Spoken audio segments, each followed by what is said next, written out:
ክቡር ዶክተር ካሳሁን ጎፌ የኢፌዴሪ ንግድና ቀጠናዊ ትስስር ሚኒስትርና የዕለቱ የክብር እንግዳ፣ ክቡር ዶክተር ዘለቀ ተመስገን የኢንቨስትመንት ኮሚሽን ኮሚሽነር፣ ሁሉም ፕሮቶኮል እንደተጠበቀ ሆኖ ለዚህ የፓናል ውይይት ወደ አንጋፋው የኢትዮጵያ ዜና አገልግሎት እንኳን በደህና መጣችሁ ለማለት እወዳለሁ። የኢትዮጵያ ዜና አገልግሎት ላለፉት 84 ዓመታት የኢትዮጵያን ብሔራዊ ጥቅም በሚመለከቱ ጉዳዮችና አገራዊ መግባባት በሚፈጥሩ አጀንዳዎች ዙሪያ በሀገር ውስጥና በውጭ ሚዲያዎች ሁነኛ የመረጃ ምንጭ ከመሆን ባለፈ ለኢትዮጵያ ብሔራዊ ጥቅም መከበር እንዲሁም በዘርፉ ግንባር ቀደም ሆኖ ለብሔራዊ መግባባት እየሰራ ያለ ተቋም ነው። እነሆ ዛሬም ከኢንቨስትመንት ኮሚሽን ጋር በመተባበር አዲሲቷ ኢትዮጵያ የኢንቨስትመንት መዳረሻ በሚል መሪ ቃል ይህን ፓናል አዘጋጅቷል። ፓናሉ የኢትዮጵያን ክብርና ምቹ መዳረሻነት ከማስተዋወቅ ባለፈ ኮሚሽኑ የጀመራቸውን ድንበር ተሻጋሪ ተጨባጭ ስራዎች ይበልጥ ለማስተዋወቅ እና ኢትዮጵያን እምቅ አቅም ለማሳየት አቅም ይሆናል ብለን እናምናለን። የውጭ ቀጥተኛ ኢንቨስትመንት ወይም ፎሬን ዳይሬክት ኢንቨስትመንት በአንድ ሀገር ውስጥ ቀጣይነት ያለው ልማት ለማረጋገጥ እጅግ በጣም ወሳኝ ሚና ይኖረዋል። በአሁኑ ጊዜ ሀገራችን የተያያዘችውን ፈጣን ልማት በዘላቂነት ለማስቀጠል የውጭ ሀብት ፍሰትን በስፋትና ጥራት ማበራከት ያስፈልጋል። ኢትዮጵያ በተገበረችው በብዝሃ ኢኮኖሚ እድገት ላይ የተመሰረተው ሀገር በቀል ኢኮኖሚክ ሪፎርም ስራዎቻችን የኢንቨስትመንት ከባቢው ላይ መነቃቃት በመፍጠሩ የሪፎርም ትግበራው ጠንካራና ዘላቂ ልማት እንዲያስመዘግብ አስችሏል። ሪፎርሙ ወደ ኋላ እንዳይቀለበስ ሆኖ በፍጥነት እየተገበረ ይገኛል። ይህን በተሟላ የሰው ኃይልና ተቋማዊ አደረጃጀቶች እየደገፍነው ስንሄድ በጥቂት ዓመታት ውስጥ የውጭ ቀጥታ ኢንቨስትመንትን በምንፈልገው ደረጃ በማሳደግ የውጭ ንግዳችን ኢትዮጵያን በሚመጥን ደረጃ ላይ በማድረስ ዘርፉ ወደ ብልጽግና የምናደርገውን ጉዞ እንደሚያደርግ ጥርጥር የለኝም። ክቡራትና ክቡራን እንግዶቻችን፣ ኢትዮጵያ አዲሲቷ የኢንቨስትመንት መዳረሻ በሚል የምናካሂደው የፓናል ውይይት መድረክን ለመጀመር በቅድሚያ ለውይይቱ መነሻ ሀሳብ የሚሆን ጥናታዊ ጽሑፍ የሚቀርብልን ይሆናል። ጥናታዊ ጽሑፉን የሚያቀርቡልን ዶክተር ዘለቀ ተመስገን ናቸው። የኢትዮጵያ ኢንቨስትመንት ኮሚሽን ሲባል ምንድን እያለን ያለ ነው? 1992 በፈረንጆቹ አቆጣጠር ሲቋቋም የተለያዩ ኃላፊነቶች ወይም ማንዴቶች ተሰጥቶት የተቋቋመ ተቋም ነው ማለት ነው። ተጠሪነቱን ለክቡር ጠቅላይ ሚኒስትር ጽሕፈት ቤት ተጠሪ የሆነ ተቋም ነው። አንዱና ዋነኛው የኢንቨስትመንት ኮሚሽን ተልዕኮ ተደርጎ የሚወሰደው አጠቃላይ የኢትዮጵያን እምቅ አቅም ማስተዋወቅ ነው ማለት ነው። ይሄ ማለት አጠቃላይ ኢትዮጵያ ያላትን እምቅ አቅም፣ ኢትዮጵያ በጣም ትልቅ ሀገር ናት፣ ትልቅ ገበያ ናት። ያንን እምቅ አቅም አጠቃላይ ለውጭ ባለሀብቶች እንዲሁ በማስተዋወቅ በተለይም አንከር የሆኑ ባለሀብቶች ወደ ኢትዮጵያ እንዲመጡና ገንዘባቸው እንዲያፈሱ በኢትዮጵያ ኢኮኖሚ ውስጥም አስፈላጊውን ሚና እንዲጫወቱ ማድረግ ነው አንዱ ተልዕኮ ማለት ነው። ከዚህ ጋር ተያይዞ መሳብ ወይም ደግሞ ፕሮሞት ማድረግ ብቻም ሳይሆን ደግሞ ከመጡ በኋላ ደግሞ አንዱ የኮሚሽኑ ማንዴት የማሳለጥ ስራዎችን እንሰራለን ማለት ነው። የኢትዮጵያን እምቅ አቅም እናስተዋውቃለን ስንል የምናስተዋውቀው አንድም በአምስቱ ስትራቴጂክ ሴክተሮቻችን ሲደመር ኢመርጂንግ ሴክተር ብለን በምንጠራቸው በእነዚህ ዙሪያ ላይ ነው ማለት ነው። አጠቃላይ የኢትዮጵያን እምቅ አቅም የምናስተዋውቀው መለየቱ ብቻም ሳይሆን አጠቃላይ ሪፎርም አክቲቪቲያችን እንደ ሀገር በበርካታ ጉዳዮች ላይ ሪፎርም ስንሰራ እንደነበር ይታወቃል። በፖለቲካ፣ በህግ፣ በሌሎችም ጉዳዮች ማለት ነው። በተለይ ሪፎርሙ ጋር ተያይዞ የተሰራው ይሄ የኢትዮጵያ ኢንቨስትመንት ህግን 1180 ማሻሻል፣ በተለይ ይሄ ፖዚቲቭ ሊስቲንግ የምንለው ወደ ኔጌቲቭ ሊስቲንግ በመቀየር የባለሀብቶች የውጭ ባለሀብቶችን ተሳትፎ በብዛት ያሰፋበት እንደሆነ መገንዘብ ይቻላል ማለት ነው። ከ2013 ጀምሮ እስከ 2017 በእኛ ማለት ነው አቆጣጠር አጠቃላይ ወደ ሀገር የገባውን የውጭ ቀጥተኛ ኢንቨስትመንት ስንመለከት በዚህ ከ2013 እስከ 17 ብቻ ከ18.6 ቢሊዮን ዶላር በላይ ወደ ሀገር መግባት ተችሏል ማለት አጠቃላይ በ5 ዓመት ውስጥ እሺ ያደረግነውን ፐርሚት ስንመለከት 1477 በላይ አዲስ የኢንቨስትመንት ፍቃድ መሰጠቱን የሚያሳይ ነው ማለት ነው። ታርጌትድ የሆነ የኢንቨስትመንት ፕሮሞሽን አካባቢ ከፍተኛ ርብርብ እናደርጋለን ማለት ነው። ይሄ ሁለት ነገር መመለስ ያስችላል። አንድ ኳሊቲ ኢንቨስትመንትን መሳብ ያስችላል። መተው ግብር የሚከፍሉ፣ መተው ስራ እድል የሚፈጥሩ፣ መተው ትስስር ላይ የሚሳተፉ፣ መተው የእውቀት የክህሎትና ቴክኖሎጂ ላይ እንዲሁ አስተዋጽኦ የሚያደርጉትን እንዲሁ ባለሀብቶች። ሁለተኛ ሰስተነብል ፕሬዘንስ እንዲኖራቸው ዛሬ መተው ነገ የሚወጡ ሞባይል የሆኑ ባለሀብቶች ሳይሆን በኢትዮጵያ ኢኮኖሚ ውስጥ አስተዋጽኦ የሚያደርጉ ሰዎችን ወይም ደግሞ ባለሀብቶችን መሳብ ያስችላል። አንዱ ፎከስ የምናደርገው እሱ ላይ ይሆናል። ሁለተኛ መሳብ ብቻ ሳይሆን አጠቃላይ ወደ ሀገር ውስጥ መሳብ ብቻ ሳይሆን ያሉት ባለሀብቶች ላይ ኦልሬዲ ኢትዮጵያ ውስጥ ገንዘባቸውን ያፈሰሱት ላይ ደግሞ ከፍተኛ ስራ መስራት ይጠይቃል ማለት በአፍተር ኬር የምንለው እሱን ድጋፍና ክትትል። ምክንያቱም እነሱ ላይ ስንሰራ አጠቃላይ እነሱ ራሳቸው የኛ አምባሳደር ሆኖ ሌሎች ባለሀብቶችን የሚስቡበት እድል ስለሚኖር ይሄኛው ሌላ የትኩረት አቅጣጫችን ይሆናል። ሌላኛው ደግሞ የልዩ ኢኮኖሚክ ዞኖች ያሉንን 21ዱንም ኦፕሬሽናል ሆነ ሌሎችም አሁን እየተገነቡ ያሉ አሉ። እዛ አካባቢ ያሉትን የኦኩፓንሲ ሬት በተለይም ባለሀብቶች ወደዛ የማስገባቱ እና ባዶ የሆኑ ሼዶች ባዶ የሆኑ መሬቶችን የማሻሻል ስራው ቀጣይ የትኩረት አቅጣጫችን ይሆናል። ከምንም በላይ ግን የፕሮጀክቶችን ወደ ስራ እንዲገቡ ኮንቨርሽን ላይ ከፍተኛ ርብርብ የምናደርግበት ይሆናል። አመሰግናለሁ። ክቡራትና ክቡራን ፓናሊስቶቻችንን እባካችሁ በክብር ወደ መድረክ ሸኙ።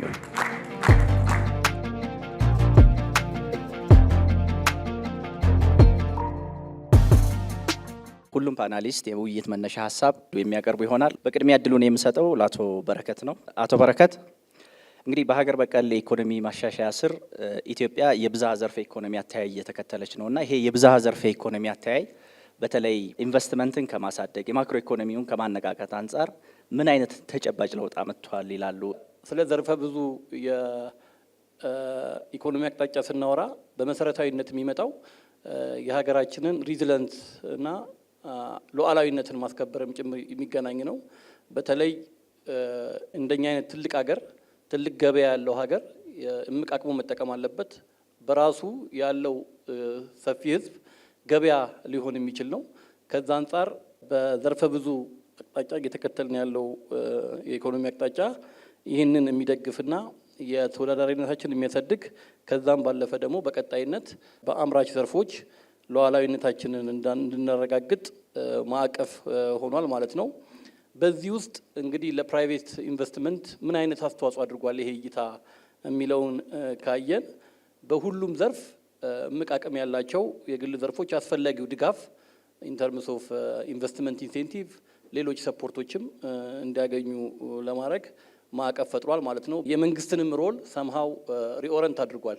መንግስት ኮር የሆኑ ኢንዱስትሪዎችን ወይም ደግሞ ዘርፎችን መንግስት ብቻ ያለማል ከሚለው ፕራይቬት ሴክተሩ በዚህ ውስጥ ገብቶም እንዲያለማ የራሱን ማዕቀፍ ፈጥሯል። በተለይ ከዘርፎች ትስስር አንጻር ከዚህ በፊት ትኩረት የማይሰጣቸው የሎጂስቲክ እንዲሁም ደግሞ አስቻይ የሆኑ መሰረተ ልማቶች ዘርፎችም እንዲለሙ አድርጓል። ያው ዘመኑ የዲጂታል ዘመን ነው። ከዛ አንጻር የሎጂስቲክ ዘርፉ ሌሎች ግብአቶችም ትኩረት ተሰጥቷቸው ትስስር እንዲፈጥር ፈጥሯል። በአጠቃላይ በዘርፎች ውስጥ ያለው ትስስር ይበልጥ እንዲጎለብት ማዕቀፍ ፈጥሯል ማለት ነው። አልቲሜትሊም ለሆም ግሮን ኢኮኖሚክ ሪፎርም አጀንዳችንም አስተዋጽኦ አድርጓል ማለት ነው። እንዲሁም ደግሞ ስራ ፈጠራን ከማስፋት አንጻር ከፍተኛ አስተዋጽኦ አድርጓል የሚል ሀሳብ ለማንሳት ነው። አመሰግናል። በፖሊሲ ደረጃ የተቀመጡ የልማት እቅዶች ተግባራዊ እንዲሆኑና ባለሀብቱን ከመንግስት ጋር በማገናኘት ረገድ ደግሞ የኢንቨስትመንት ኮሚሽን ዋነኛው ተቋም ነው። ከዚህ አኳያ በኢንቨስትመንት ዘርፍ የነበሩ ማነቆዎች ምንድን ነበሩ? እነዚህ ማነቆዎች በመፍታት ረገድስ በተለይ የማክሮ ኢኮኖሚ ማሻሻያው አጠቃላይ መንግስት እየተከተለ ያለው የለውጥ ጉዞ ለዘመናት ሲነሱ የነበሩ ማነቆዎችን ከማሻሻል አንጻር ምን አይነት ተጨባጭ ውጤት አመጥቷል የሚለው ላይ ዶክተር ዘለቀ እርስዎም ሀሳቦትን እንዲያካፍሉን እድል ስጡት። ከሪፎርሙ በፊት ብሎም መባቻው አካባቢ የነበሩት በተለይ ማነቆዎች ምንድናቸው ካልን ለምሳሌ አንዱ ሁላችሁም ሴክተሩ ላይ ያላችሁ ሰዎች እንደምትረዱት ለምሳሌ አንድ ውጭ ባለ ሀብት ከመጣ በኋላ ኢትዮጵያ ሀብቱን ካፈሰሰ ኢንቨስት ካደረገ በኢትዮጵያ ኢኮኖሚ ውስጥ ማስተዋጽኦ ካደረገ በኋላ አንዱ እንደ ቻሌንጅ ይነሳ የነበረው በተለይም ደግሞ ሪፓትሪየት በማድረግ ረገድ ፕሮፊታቸውን በተለይ ወደ ውጭ ለማውጣት ከፍተኛ የሆነ ማነቆ የነበረበት እንደሆነ ይታወሳል ማለት ነው። እሱን አጠቃላይ ወደ ተሟላ የማክሮ ኢኮኖሚ ማሻሻያ ስንገባ መስበር የቻለው እውነት ለመናገር አንዱ እሱ ነው ማለት። ይሄ እንደ ሀገር ልንኮራበት ከሚገባው ጉዳዮች አንደኛው እዚህ አካባቢ የሪፓትሪዬሽን አካባቢ ይታይ የነበረው ከፍተኛው ማነቆ መስበር የቻለው ወደ ተሟላ የማክሮ ኢኮኖሚ ማሻሻያ መግባታችን ተከትሎ ነው ማለት። ሌላ አይ ቲንክ እንደ ማነቆ የውስን ሴክተር አካባቢ ስናይ ውስን ተሳትፎ ነው የነበረው። የፖዚቲቭ ሊስቲንግ የምንለው አለ። ፖዚቲቭ ሊስቲንግ የተወሰነውን ፓርት ብቻ ለባለ ሀብት ብቻ ከፍተን ለውጭ ባለ ሀብት ሌላውን በሙሉ ለሀገር ውስጥ ባለ ሀብት ሪዘርቭ የምናደርግበት የነበረው አሁን እሱ ሙሉ ለሙሉ ቀይረን ወደ ኔጌቲቭ ሊስቲንግ ነው የመጣ ነው። ምን ማለት ኔጌቲቭ ሊስቲንግ ስንል አብዛኛውን ለውጭ ባለ ሀብት ከፈትንና ውስን በተለይም ደግሞ የጋራ ጥቅማችን ማስጠበቅ የምንፈልግባቸው ኤሪያዎች ደግሞ እሷን ለዶሜስቲክ ሪዘርቭ ያደረግንበት ወደ ኔጌቲቭ ሊስቲንግ የመጣንበት ነው። ከእሷ አንጻር ስናየው አሁን አብዛኛው ሴክተሮቻችን ለውጭ ባለሀብቶች ክፍት ናቸው ማለት ይሄ የተሳትፏቸው ይሄ ኤሪያ ኦፍ ፓርቲሲፔሽናቸው በጣም የሰፋበት መሆኑ ራሱ እሱ ሪፎርሙ ራሱ ይዞት የመጣ ነው። መልካም፣ እጅግ አድርገን እናመሰግናለን። እንግዲህ ኢንቨስትመንት ስንል የፖሊሲ ማሻሻያ የአሰራር ማሻሻያዎች ከተከናወኑ በኋላ አንድ ኢንቨስተር ወደ ኢትዮጵያ ከመጣ በኋላ የሚያነሳው አንድ መሰረታዊ ጉዳይ አለ። እሱም የት ነው ማመርተው፣ ምን አይነት የመሰረተ ልማት ዝግጁነት አለ የሚል ጥያቄ ያነሳል እና ይሄ ደግሞ ቀጥታ ወደ ኢንዱስትሪ ፓርኮች ይወስደናል እና ከዚህ አኳያ አቶ ፍጹም የኛ ኢንዱስትሪ ፓርኮች ምን ያህል ዝግጁ ናቸው? ምንድን ነው ለኢንቨስተሮች ለባለ ሀብቶች ይዘውት ያሉት እድል የሚለው ላይ ሀሳቦት እንዲያካፍሉ እድል ስጠውት። ኢትዮጵያ በአፍሪካም ብሎም በዓለምም ተወዳዳሪ ለመሆን በተለይም በማኑፋክቸሪንግ ዘርፍ ትልቁ ነገር መሰረተ ልማት አቅርቦት ነው። በተለይም የውጭ ኢንቨስትመንትን ከመሳብ አንጻር ባለሀብቶች ሳይቸገሩ ወደ ግንባታም ሳይሉ መሬት ጥየቃ፣ ፓወር ጥየቃ፣ ቴሌኮም እያሉ እያንዳንዱን አሬስ ለማድረግ ከዚህ በፊት በጣም ረጅም ጊዜ ያሳልፋሉና ይህንን ከመፍታት አንጻር ኢንዱስትሪ ፓርኮች የተለየ ጥቅም ይኖራቸዋል። ይህም አሁን በኢንዱስትሪ በእኛ ስፔሻል ኢኮኖሚ ዞኖች ውስጥ ተሰማርተው ያሉ ከ200 በላይ ባለሀብቶችን በየቦታው ነው መሬት የወሰዱት ብለን ብናስብ አንዱን ቦሌ፣ አንዱን የካ፣ አንዱ ሌላ ጋር እያልን 200ም ቢበታተኑ ለ200 መሰረተ ልማት ማቅረብ ለ200 አገልግሎት ማቅረብ ምን ያህል ለሀገርም ከባድ እንደሆነ ይጠፋናል ብዬ አላስብም። ከሪሶርስም አንጻር ከሀብትም አንጻር ሰብሰብ አድርጎ አንድ ቦታ ከማስተዳደር አንጻር ነው እንግዲህ ኢንዱስትሪ ፓርኮች የተመሰረቱት። እንደ ኢንዱስትሪ ፓርኮች ልማት ኮርፖሬሽን በሁለት መልኩ ነው እኛ እያቀረብን ያለ ነው። አንደኛው ይሄ ፕለግ ኤንድ ፕሌይ የምንለው ፋሲሊቲ መሰረተ ልማቱንም ፋክተሪ ሼዱንም ገንብተን ባለሀብቶች ማሽነሪ ብቻ አምጥተው ኦፕሬት የሚያደርጉበት ኢንቫይሮንመንት ነው።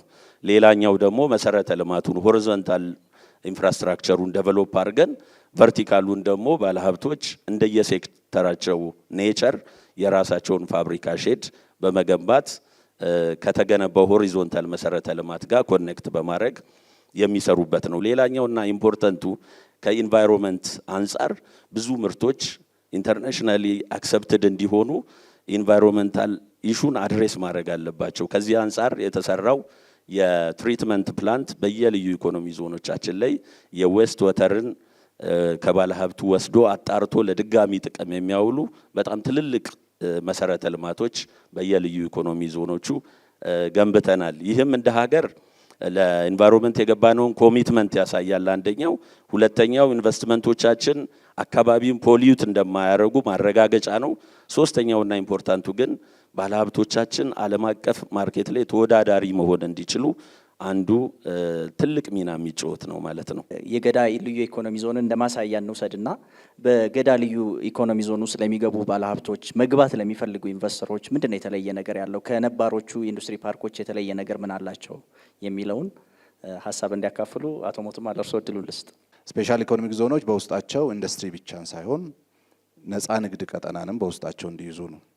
ነፃ ንግድ ቀጠና በማርኬት ክሬቲንግ ኢኖቬሽን በኩል በጣም ትልቅ ሚና ያለው ነገር ነው።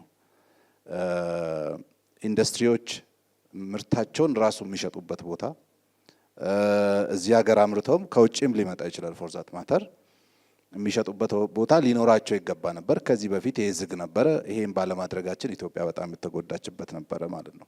እኛ በዚህ ውስጥ የሎጂስቲክ እንቅስቃሴ ውስጥ ሸቀጥን ስቶር የማድረግ የማንቀሳቀስ የንግድ ማዕከል የመሆን ሌሎች ሎጂስቲኮችንም በማሳለጥ በኩል ሚና ያለው ስለሆነ እሱ ተካቶበታል ማለት ነው። ልዩ የሚያደርገው አንደኛው ይሄ ነው።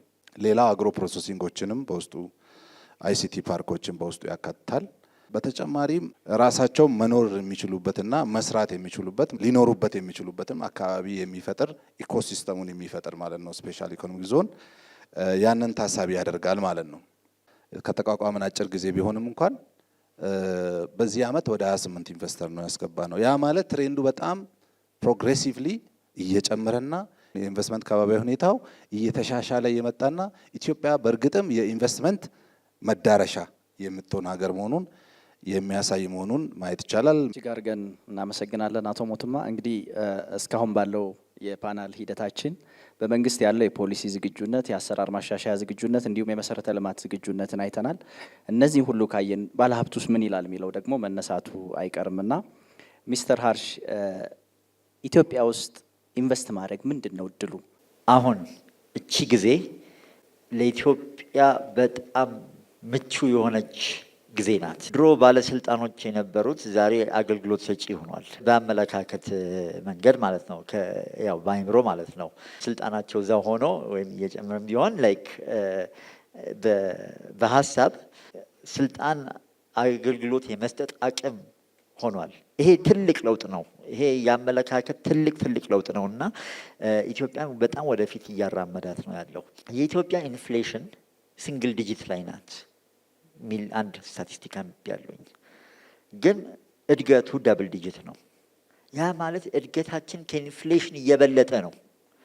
ይሄ ደግሞ በጣም ትልቅ ዜና ነው። ይሄ ማለት በጣም ትልቅ እድል ነው ለኢትዮጵያና ኢትዮጵያ በኢኮኖሚ ምን ያህል እንደምትገሰግስ ያሳያል። እናመሰግናለን። እንግዲህ አሁን ሀሳብ አስተያየት ከመድረክ የምንቀበል ይሆናል። ኢንቨስትመንት መዳረሻዎችንም ከማስፋት አንጻር አሁን በእርግጥ ባለሀብቶች የተመቸ ቦታ የመምረጥ ነገር አለ። ግን እንደ ሀገር ደግሞ እንደ ሀገር ብቻ ሳይሆን እንደ ክልሎችም እንደ ከተማ አስተዳደሮችም ተደራሽ ሊሆኑ የሚችሉበት ብዙ ጸጋዎች ስላሉን በእነዚህ ጸጋዎች ላይ መሳተፍ ከቻሉ የትኛውም ቦታ ላይ ሀብት ማፍራት የሚቻልበት ሁኔታ ስለሚኖር ሁሉም የድርሻውን ወስዶ መስራት የሚችልበት ሁኔታ ቢኖር የሚል አስተያየት ለመስጠት ነው። እጅግ በጣም አመሰግናለሁ።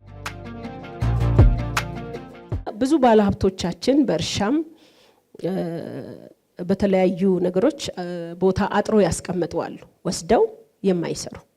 ምክንያታችሁ ምንድን ነው ብለን ሰርች ስናደርግ ከባንክ ብድሮች ጋር ተያይዞ ያሉ ችግሮች በጣም የጎሉ ናቸው። እኔ ከባንክ እዚህ ቦታ ላይ ሰው ቢገኝና ሀሳብ ቢሰጥ ደስ ይለኛል። Today, EIC offers one-stop service through its digital platform, consolidating visas, permits. አሁን ላይ የኢትዮጵያ ኢንቨስትመንት ኮሚሽን ቪዛዎችን፣ የስራ ፍቃዶችንና ሌሎችንም አገልግሎቶች በዲጂታል አማራጭና በአንድ ማዕከል አገልግሎት እየሰጠ ይገኛል። ይህም በአገሪቱ ኢንቨስት ለማድረግ ለሚፈልጉ ባለሀብቶች ጥሩ እድል ይዞ የመጣ ነው። ለዚህም መንግስት ሊመሰገን ይገባል። ባለፉት 20 ዓመታት በኢትዮጵያ ኢንቨስት እንዳደረገና እንደኖረ አንድ ህንዳዊ ባለሀብት የማስተላልፈው መልእክት ቢኖር ማንኛውም ኢንቨስተር ወደ አፍሪካ ገበያ ለመግባት የሚፈልግ ከሆነ ሁሉም ምርጫቸውን ኢትዮጵያ እንዲያደርጉ ነው። ለክቡር ኮሚሽነር ዶክተር ዘለቀ አንድ ጥያቄ አለኝ።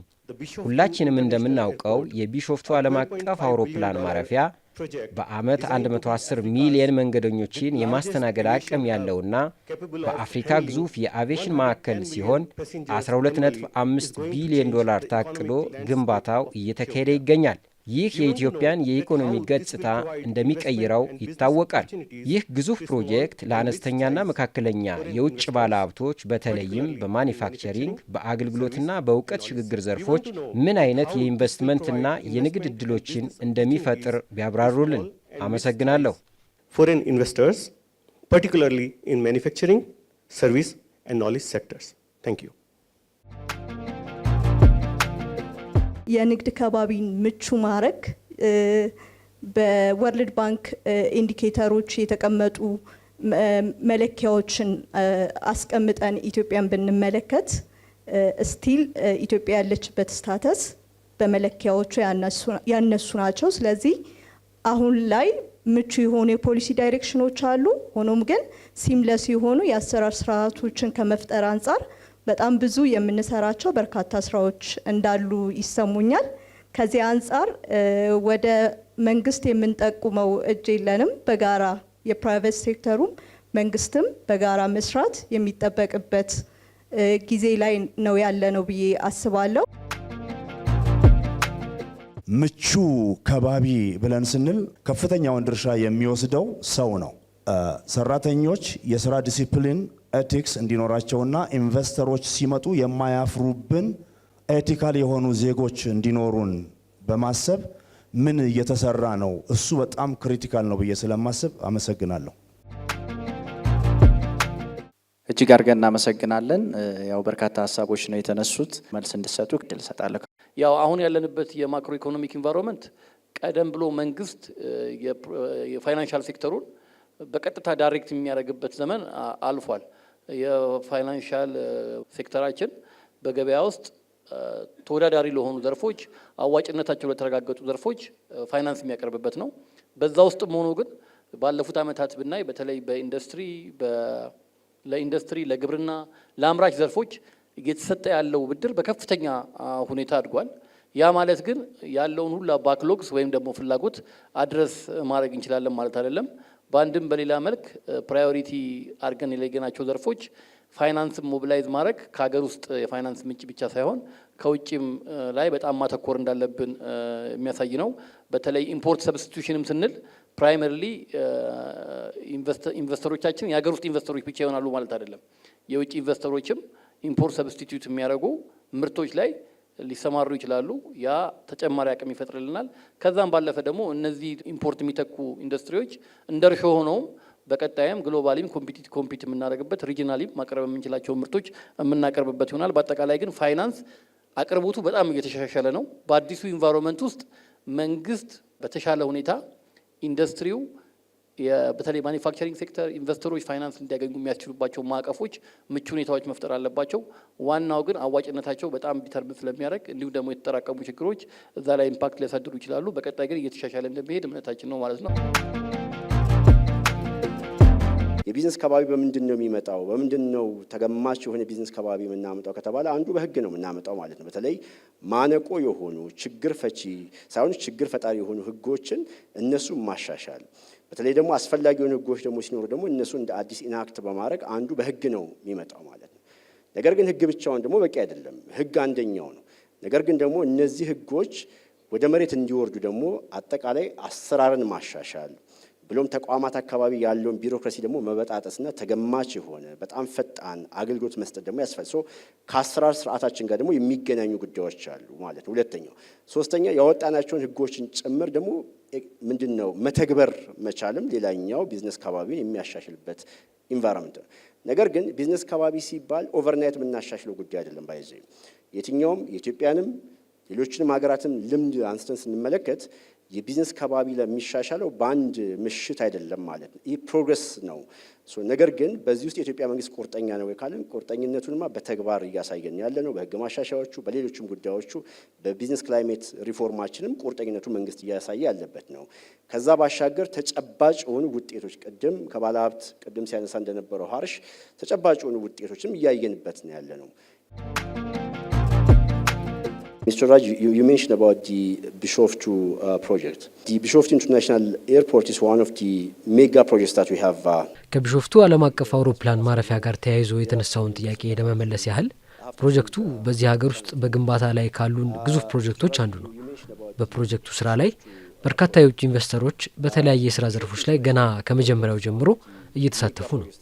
አሁንም በፕሮጀክቱም ሆነ በሌላ ዘርፍ ላይ መሳተፍ ለሚፈልጉ ባለሀብቶች በሩ ክፍት በመሆኑ ማንኛውም በአገሪቱ ኢንቨስት ለማድረግ የሚፈልግን ባለሀብት ለመቀበል አገሪቱ ምቹ ሁኔታዎችን አዘጋጅታለች። የቢሾፍቱ ዓለም አቀፍ አውሮፕላን ማረፊያ ግንባታ ላይ የውጭ ባለሀብቶች ተሳትፎ ከፍተኛ እንደሚሆን አስባለሁ።